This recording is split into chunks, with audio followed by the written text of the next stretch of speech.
Les musulmans de notre pays s'apprêtent à entamer le jeûne du mois béni de Ramadan, jeudi ou peut-être vendredi. Dans cette édition, nous vous ferons un zoom sur les préparatifs de ce Ramadan 2015. Et puis à l'occasion de la célébration aujourd'hui de la 25e édition de la Journée africaine de l'enfant, la coalition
La raison, ce sont le problème de l'électricité et l'approvisionnement en eau potable de la population d'Arlit. Ce sont les deux raisons. D'abord, en ce qui concerne l'électricité, depuis plus de 2 semaines, donc, la SONICHA ne donne plus de l'électricité à la Nigélec pour que nous la revende au niveau de la ville ici. Mais elle donne de l'électricité aux sociétés minières comme elles en veulent. Donc, la ville est vide, c'est-à-dire la ville, les populations de 130 000 habitants n'ont plus l'électricité qu'il leur faut. En ce qui concerne l'eau, c'est le manque général de l'eau. On achète ici de 200 litres d'eau à 3 000 à 5 000 francs. Et la construction d'un château qui devait durer 16 mois, qui déjà 8 mois après n'a même pas commencé encore. La population s'est totalement mobilisée autour de cette question, mais nous avons été approchés par les autorités, le préfet et le maire, qui ont approché la Nigélec et la CIE.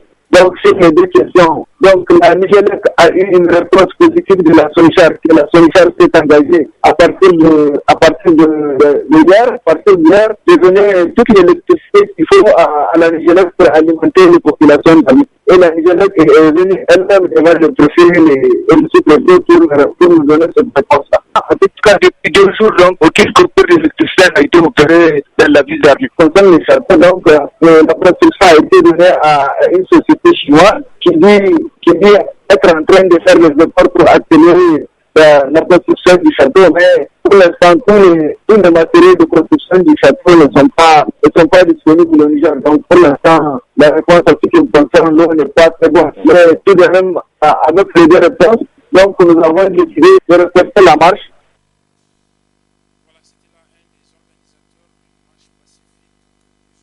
Les organisations de la société civile de la ville d'Arlit ont appelé à organiser demain mercredi donc.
La problématique du mariage des enfants au Niger, s'instruire et agir ensemble pour la protection des enfants, c'est le thème central de cette conférence débat organisée par la coalition des organisations nigériennes des droits de l'enfant CONID à l'occasion de la célébration de la Journée africaine de l'enfant. Notre pays, le Niger, a été classé en tête de peloton des 15 pays identifiés en cas sur l'ensemble du continent africain ayant les plus forts taux de mariage d'enfants.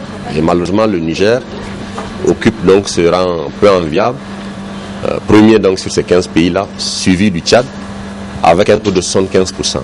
Et nous avons estimé que c'est une violation flagrante des droits des enfants, mais également un frein à leur plein épanouissement. Voilà pourquoi nous avons estimé ce matin qu'il fallait avoir cette conférence-là pour informer les journalistes que vous êtes, informer également les parlementaires et les enfants, afin de les engager dans cette dynamique de pouvoir en tout cas engager le plaidoyer avec l'exécutif, afin que le cadre juridique national soit harmonisé vis-à-vis des textes et conventions auxquels le Niger est souverainement allé. Les conférenciers ont chacun apporté des éclaircissements sur les différents thèmes, à savoir les limites de la législation nigérienne sur la question du mariage des enfants, les conditions du mariage en islam et les conséquences des grossesses précoces sur la santé de la jeune fille. On considère ici, et je prends le cas des filles, que la fille, lorsqu'elle présente des signes de puberté, ou encore lorsque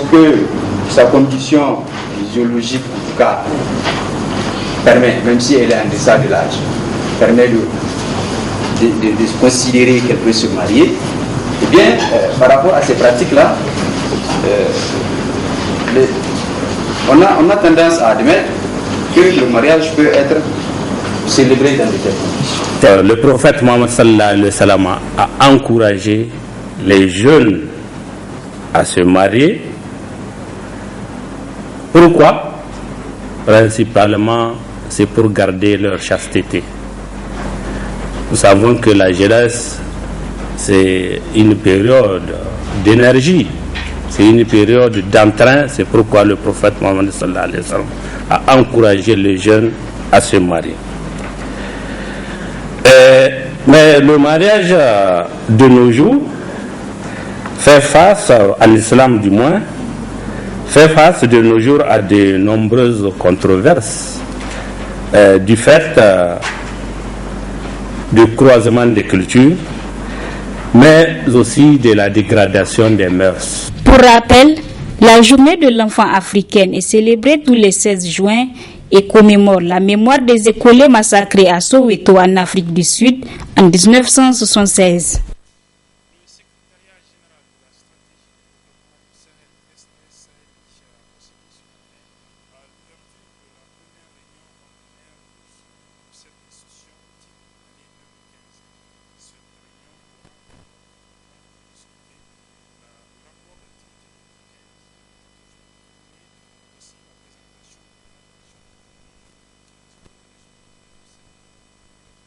Avec nos reporters Halidou Bourema et Nasser Dantouf. À cette réunion ordinaire du comité multisectoriel de pilotage, la stratégie pour le développement et la sécurité dans la zone sahélo-saharienne du Niger, SDS Sahel Niger, présentera son rapport d'activité 2014 ainsi que son projet de plan d'action annuel de travail 2015. Après le mot introductif du secrétaire exécutif de la SDS Niger, les partenaires techniques et financiers ont présenté leurs différents axes d'intervention. À travers ce projet, 2 types d'appuis sont apportés par l'Union européenne à la mise en œuvre de la stratégie. Des appuis aux axes opérationnels et des appuis à la coordination de la mise en œuvre de la stratégie. Les appuis aux axes opérationnels concernent la production agricole et pastorale, la formation professionnelle et l'emploi des jeunes, le renforcement du processus de décentralisation et des capacités des collectivités territoriales, la construction et l'équipement des infrastructures sanitaires dans les régions d'Agadez, Tawa et Tillabéri. L'ensemble de ces interventions se font en parfaite synergie et en complémentarité avec les autres partenaires présents sur le terrain, en particulier la coopération allemande, la coopération belge et l'ONG Suisse Contact. À l'heure du bilan, il est important de tirer les leçons de ce qui a bien marché et de ce qui a moins bien marché, afin d'affiner les approches et de renforcer encore l'impact des interventions sur le terrain, sur le bien-être des populations. Mais je voudrais d'ores et déjà me féliciter de la bonne collaboration entre le PNUD et le secrétariat de la SDS qui nous a permis d'atteindre de bons résultats en 2014. Face à l'agenda inscrit à l'ordre du jour, le président du comité a rappelé aux participants l'importance des résultats qui sortiront de cette réunion. Le travail est certes énorme pour une seule journée, Mais je ne doute point de votre capacité à vous surpasser pour qu'au terme de cette journée, vous disposiez de documents de qualité indiquant à la fois les progrès dans la mise en œuvre de la SDS et les perspectives pour une meilleure mise en œuvre des projets à venir en faveur des populations cibles. Cette dernière attend en effet beaucoup de vous, car si certaines communes jouissent déjà des fruits de la SDS Sahel Niger, d'autres par contre attendent encore. Je pense notamment aux populations de la région de Difa, aujourd'hui victimes des actions terroristes de Boko Haram. Je pense aussi à celles des communes au nord de Tillabéri, Maradi et Zander, où les risques sécuritaires et le mal développement persistent. Je vous demande donc de penser aussi à toutes ces populations qui, au demeurant, vivent dans les 70 communes d'intervention et qui font beaucoup d'espoir pour une amélioration de leurs conditions de vie dans un environnement sécurisé. La SDS Sahel Niger, pour rappel, a été conçue en vue de contribuer à la réduction de la pauvreté et à l'éradication de l'insécurité pour le bien-être des populations dans leurs différentes zones d'intervention. Célébration le 14 juin dernier de la Journée mondiale du donneur de sang, une journée pour remercier les donneurs volontaires et non rémunérés de sang pour ce geste salvateur. La campagne de l'année 2015 a pour thème « Merci de sauver ma vie » au Niger. C'est bien évidemment l'association des donneurs bénévoles de sang ADBSN Niger qui a célébré cette journée. C'était à Tawa avec l'appui de son partenaire, le Centre national de transfusion sanguine. Reportage signé Michel Deji. Après la région de Maradi en 2014, c'est sous le thème « Merci de me sauver la vie » que cette journée a été célébrée dans la capitale de l'ADER.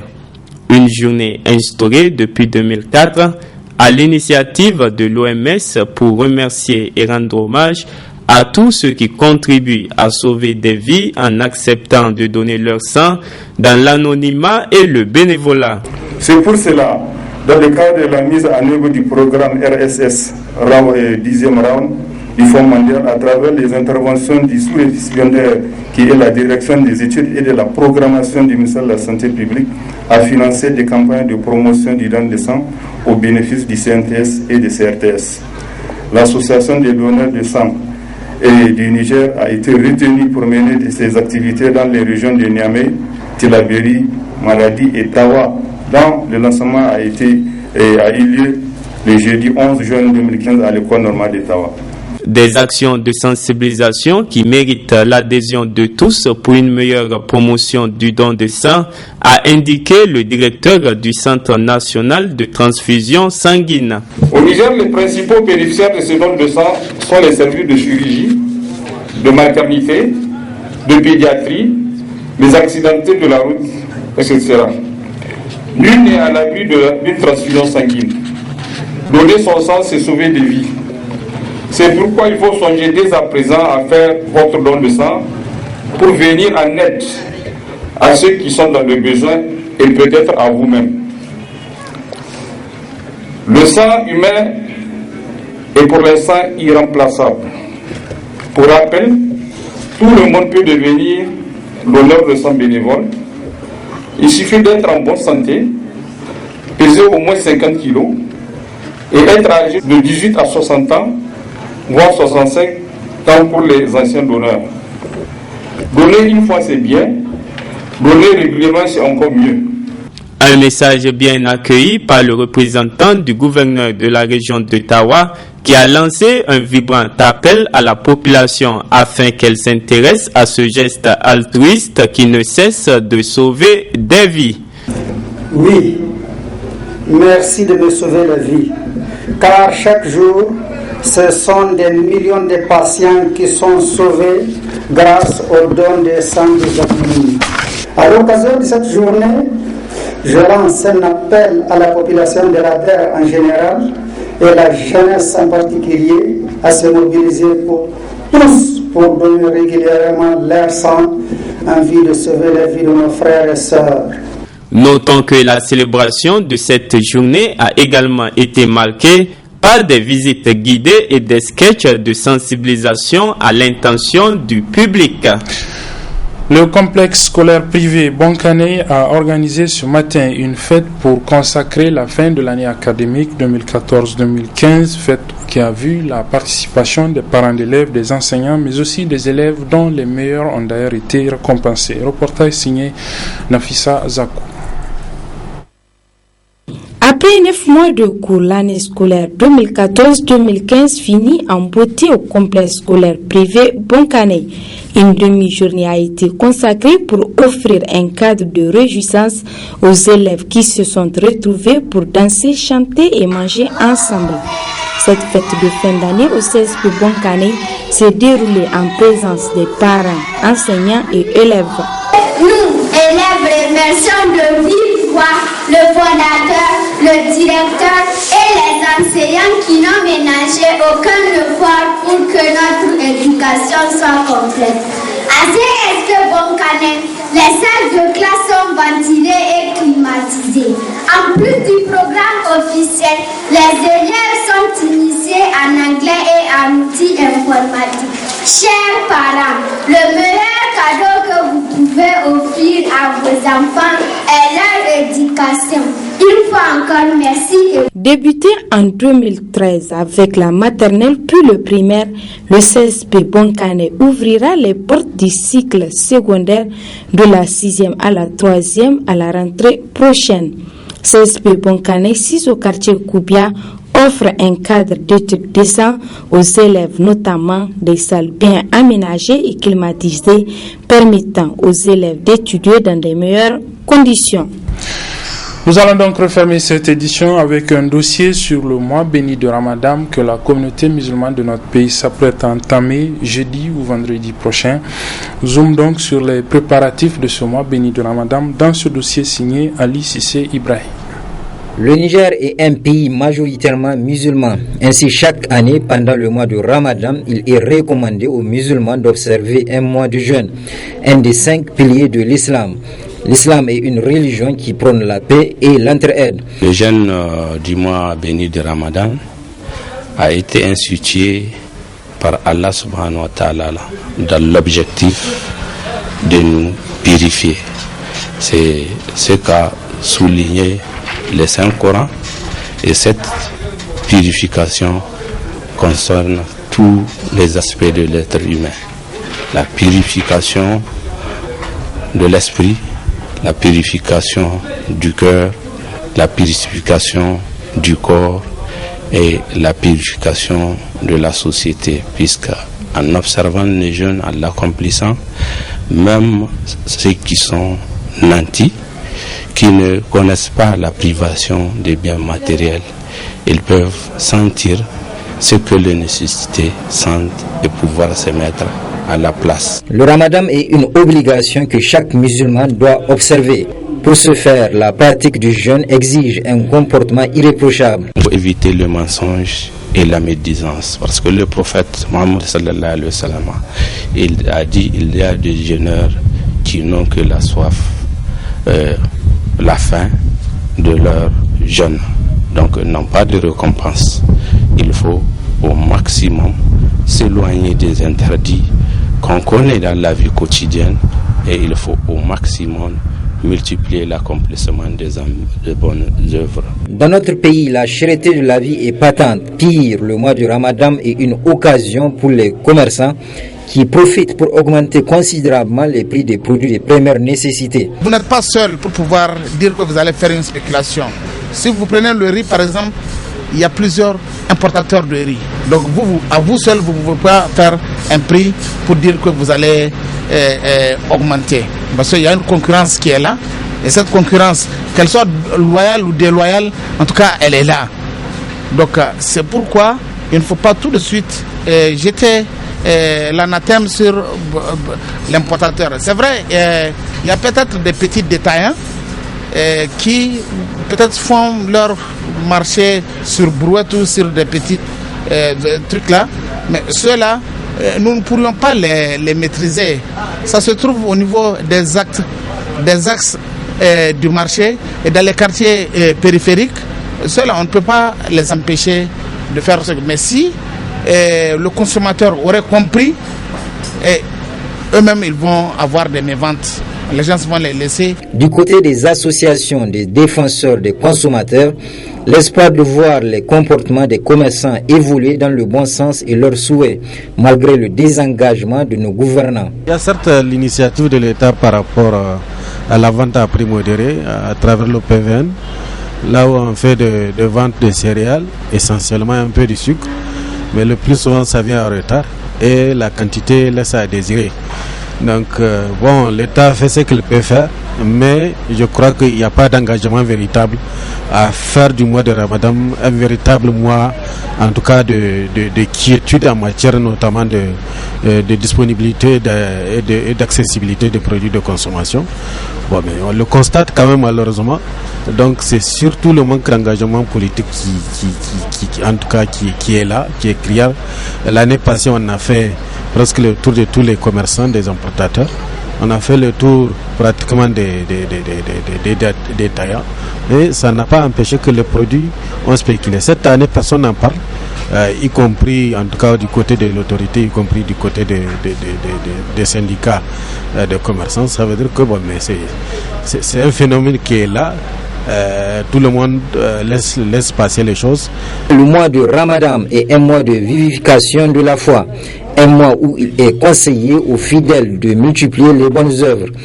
Ainsi, il est souhaitable que les autorités s'engagent très rapidement à installer des structures commerciales sur l'ensemble du territoire afin de permettre aux populations d'accéder aux denrées de première nécessité avec des prix raisonnables. Voilà, ici sur ce dossier sur les préparatifs du mois béni de Ramadan que s'achève cette édition. Mesdames, Messieurs, merci de l'avoir suivi. Les programmes se poursuivent sur la télévision Labari. Au revoir.